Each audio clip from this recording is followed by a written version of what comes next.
Hello everyone and welcome to this new video. I'm Umbra and today I'm gonna explain you the new marching system.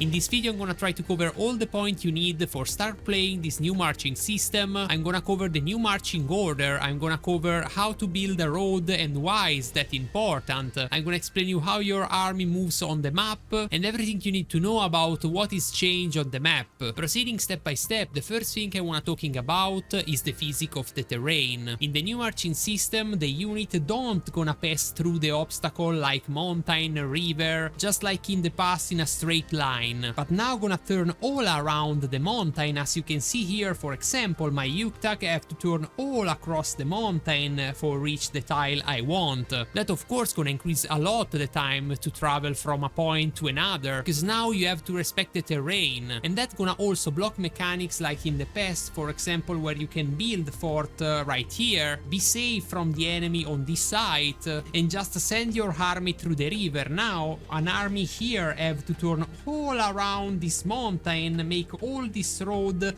take the cross, and then travel across the river for reach this point. You cannot go straight through the river. So all the strategy and positioning are now changed with this update. Now you have to think exactly at where your troop gonna pass for reach an objective. The only unit that respect these rules are the flying unit, as for example my Oglur here have the field beast and can travel through the mountain in a straight line. As you can see, they take a lot less time than travel all around the mountain, but of course the flying unit have other limitation and we're gonna cover that in a future guide. Then another important point in the new marching system is the fact you don't need anymore a tile connection for take a tile. So for example, if I want to take this tile here, I don't need anymore a connection, I can just send my troop here and I have the possibility to take it. That is particularly good in early game because that allows you to take tile without taking all the level 1 tile for pathing to that. Now talking about the marching order you have, the first one I wanna talking about is the march. If you click on a tile, you're gonna see different bottom and one of these is march. Using this command, you're gonna order your march to move to that tile, and for do that your army gonna consume 10 of stamina for each commander compose your army. But with the march ordering, you only gonna move to the tile without taking that, because yes, in this new marching system you can also stand on a tile neutral, not only on the allied one, and you don't need take the tile for stay on that. Of course, if you order to your army to march to a tile where there's already an army that can be enemy or neutral, you're gonna have to fight for stay on that tile. You cannot share the tile with an enemy or a neutral unit. As for example, I send my army now versus this mob here on that tile. In the moment where we land, we're gonna have a fight, as you can see on the screen, and at the end of the fight, the winner army gonna hold the tile. During your march between a tile and another tile, you're gonna fight every single army you meet during the travel. That means, for example, if I want stop this Sanid to move and reach the objective, I can just move my army on that tile and I'm gonna intercept it, and she gonna have to fight me for proceed. For taking a tile like in the past, now the function is occupy. If you send your command on a tile for occupy, you're gonna spend 20 of stamina and that tile gonna be yours if you defeat the army inside that and also reduce the durability to 0. So for example, if I send my Sestaro on occupy on this tile, I'm gonna have a battle, and at the end of that, as you can see, I'm gonna have the tile under my control. For dropping a tile, now the time is a lot reduced because you need only 5 minutes for drop a tile, so it's very easy, take a tile and drop that. Then if it's true, you can march everywhere on the map. For example, if I wanna march here, I have no fort radius that cover this point, I can march freely,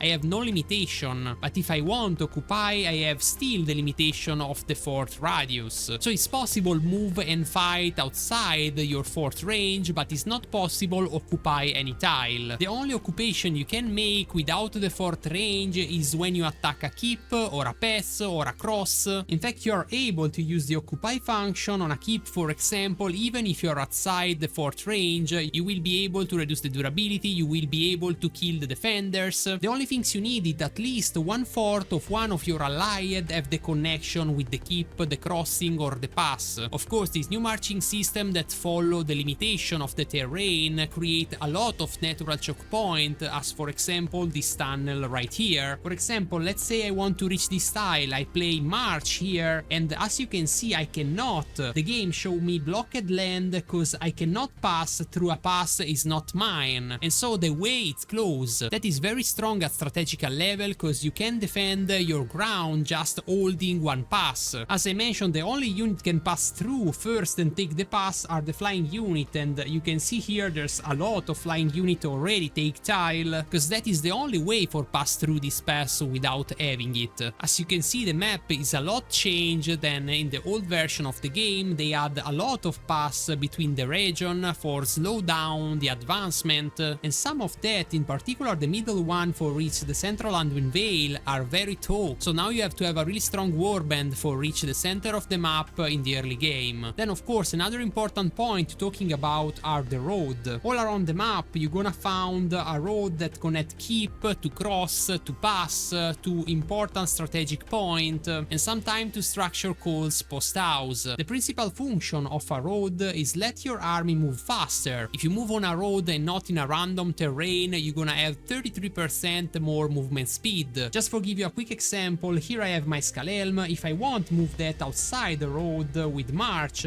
I need 13 seconds for reach one tile distance. But if I do the same on a road, the time for reach this tile is 9 seconds only. So in the reality of the maths, I preserve 3.5 seconds because here is 13 seconds, but the reality is 13.5 seconds. That is not a lot if you need to move by one tile, but save you a lot of time. For example, if you need to move for 1 hour with the road, you're gonna need only 14 minutes, and that make a lot of difference on the reinforcement time. For example, for building a road, what you need is own the two sides of that. For example, here we own this side of the tunnel and also the other side here, so we are allowed to go on a road not built like that and push build a road. When you choose to build a road, you can assign one commander for build that road, and you're gonna take 1 hour for each piece you want to build. So for example, let's say I want to build this road, I have just to push that, and I'm gonna use 20 of my stamina for build this road. If I don't own the two structure on the side of the road, I cannot build a road. For example, here I don't have the option because I have this side because I have the crossing, but in the other side, if I follow all the road, I found a post house that is not of our warband or faction, so I cannot build this road. That's all for this video about the new marching system and all the mechanics you need to know for start playing. There's a lot of other stuff really important to mention, but I don't gonna do that on this video. This video is supposed to be for beginner, so I don't wanna give too much information for be as clear as possible. I hope you enjoyed this video. If you like it, just smash like on that and also subscribe to my channel if you're not already. Let me know in the comment if you have any question about the new marching system, and if you enjoyed this video, leave a comment. Is an easy way for let me know that. As always, I wanna remember you have an affiliated link with the game that allow you to buy gems from the official site of the game, and if you choose to use my link, the devs gonna recognize me a little commission of what you spend, and you're gonna support directly my channel. You're gonna find the link on the description of the video and also in the first comment. Again, thank you for following me and see you in the next. Woo!